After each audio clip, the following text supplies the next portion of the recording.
Well, hello, and I like to say welcome to my YouTube channel. My name is William Jones, and if you're watching my content, you notice that I've been giving you good content. And I want to continue to give you good content. So if you follow me on Facebook or Twitter, you're following me on Instagram. I have 2 Instagram sites you may be following me on. I have 3 Facebook sites that you may be following me on. I want you to take time to uh, come on over to my YouTube channel. I want you to subscribe. I want you to click on notifications where it will tell you that I am putting up new information, new videos for you, and keeping you updated on the progress of what's going on with me. The name of my channel is called G Kind of Life. Capital G, capital L, I-F-E, O-F, capital L-I-F-E. G Kind of Life, and you'll find some good information on there. Well, I've been talking off and on about leaving the United States, and I want to finally get to some of the points. I said I was going to give you 10, but I'll probably give you 5 or 6 today and come back and give you a couple more later on.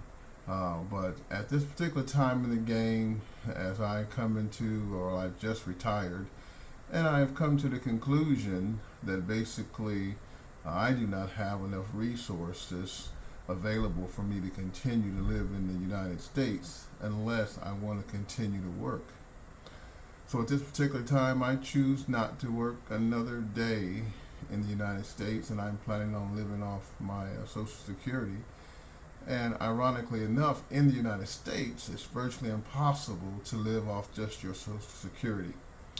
The fact of the matter is that if you saved up $400,000 over your lifetime or whatever, it would be a tragedy, because in less than 8 years you will go through that $400,000 living at a lower middle class income between $36,000 and $38,000 a year. You'd burn that entire $400,000 up in rent, taxes, utility bills, incidentals, insurance, cable bills, phone bills, and still not really be able to take a vacation and enjoy yourself. And I think it's a tragedy to be on this treadmill of life and not getting the chance to be able to move around and have some semblance of retirement. So I'm making a conscious choice. While I still have my health and my strength, I'm going to be investigating leaving the United States and find a place that has comparable infrastructure as the United States, as well as comparable amenities, as well as housing. And I'm going to get out of this environment that is really just absorbing all of my income, and I'm going to be an expat somewhere out of the country. I'll let you know where as I do continue to do my investigation. But I want to give you at least 5, maybe 6 reasons why you should leave the United States at your retirement age, or prior to your retirement age, if you can get out of here doing some type of digital nomad work. A lot of people are doing work on the internet now, and it's very, very lucrative for a lot of people. And you don't have to be in the United States. You can be anywhere in the world and still be able to generate that American dollar, because the American dollar is strong in all over the world, and you can live like a king in some of these countries on very little money, as long as it's American money. So I want to give you at least 5 or 6 reasons why you should leave the United States. One is, as you get older, the job availability begins to go down.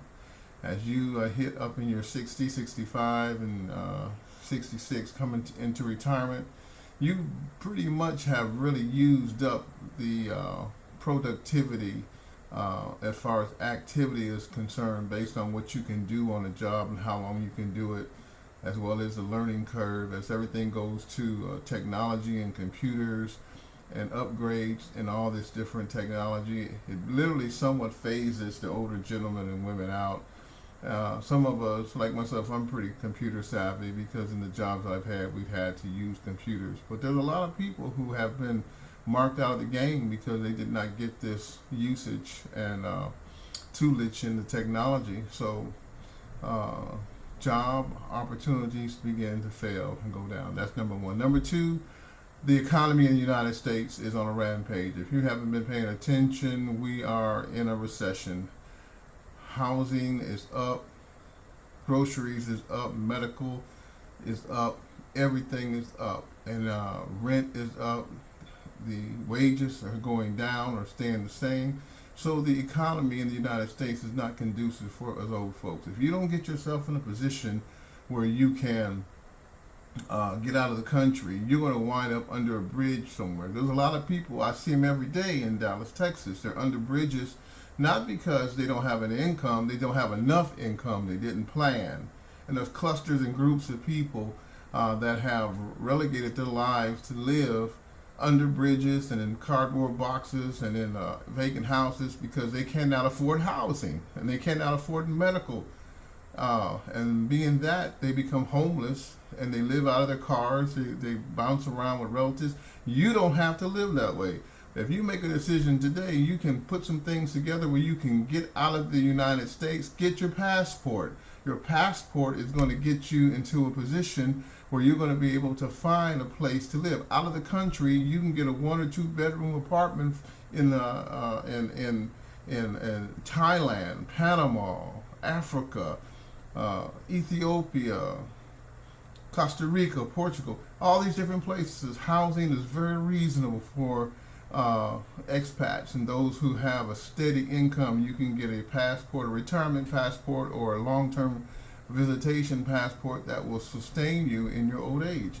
Number three, the reason why we need to get up out of the United States is because of relationships. As you get older, good relationships are hard to find. I'll just leave it right there. Number four, racism is running rampant in the United States. The black man is being persecuted. He's being pulled over for nothing. He's being harassed. Your old folk are being harassed. Old women are being harassed. The children are being harassed. We're living in a racist country. And just to cut to the chase, I don't want it, don't need it, don't want to experience it, and you shouldn't either. And the poorer you are, the more you're apt to run into some level of racism, whether it be white collar racism, blue collar racism, or just plain up racism in your neighborhood. If you ever get accosted by a Karen, you know what I'm talking about. The next point is, as I said, healthcare. Healthcare is so high that you can't even find an in-network doctor to see about you. And it takes so long for you to get healthcare, your healthcare needs met, that you can become extremely sick and have some form of insurance, but not enough to be able to do what you need to do to stay healthy. And I want to say one more thing, and I'm going to be finished on this rant, and hopefully I can give you a couple more reasons why you leave the United States, and that is housing. We'll hit on housing just a little bit more. Housing is a crazy thing right now in the United States. These rich people are buying up all this rental property because they know that right now the best investment for them is people that are renting, not buying. They've got things pushed up so high that the average person can't buy because of the credit score, because of the amount of money they make, the money ratio that you need to buy a house in a neighborhood that is conducive for you and your children or your spouse. It's crazy. You know, it's double almost for us because we're on the bottom of the totem pole as it pertains to finances. So I really believe, and I've done my research, you can find nice housing in countries outside the United States. They call the United States the Matrix. And a lot of black people have left the United States from Atlanta to Ohio, from New York, New Jersey, California, leaving the United States because of this very reason I'm talking about. Don't you get caught. Don't you get stuck. Go get your passport. It just costs $135, $140. Clean up your situation. Start stacking you some money away. Look into getting your retirement early if you can, because why are you going to wait until you hit 70 or 68 or 69 to get money that's yours? That's your money. It's sitting there. I pulled my retirement at 62, and it was the best thing that I ever did. We'll talk about that later on in our other times that we have to talk. Well, that's all I'm going to talk about right now. Remember, get up out of the United States because the job situations, they're going down and you can't find a good job. The economy is jacked up. You can't find a good job to match what you need to have to be able to have a balanced life. Relationships are whack. Racism is rampant. Healthcare is a mess, and housing is going higher and higher. What else can I say except you get your passport, okay? Well, until next time, again, I want you to hit that subscribe button right down there. Hit that subscribe button. And I also want you to hit that like button over there. And I also want you to hit that little bell that says notification. And if you like what you're hearing, I want you to make a comment. I don't mind you making a comment. But just keep it clean and keep it intelligent, okay? Because I'm not going to go there with you if you start getting ugly and stupid. But I will just click you off my list. But I want you to follow me, and I want you to be encouraged. I've been putting a lot of good content up, but I'm getting ready to start traveling this world, and I'm going to take you on my back with me. And hopefully I will encourage you to leave the United States. Now, there's nothing wrong with the United States if you start young. We weren't taught to about investing. The only way you're going to retire properly is you're going to have to invest early, not late in life. And you can't, at this particular time, save enough money to retire. You're going to have to work until you can't work anymore. And when you're full and can't do it anymore, it's time to move on. And if you can't live in the United States, you have options. You have options. Exercise your options. Don't be afraid. There is a world outside the United States, and it has nothing to do with patriotism. It has to do with the cost of living. Well, until next time, my name is William Jones. This is G Kind of Life, and that's what you need to learn to live a G kind of life. Don't forget to subscribe. Talk to you soon. Bye.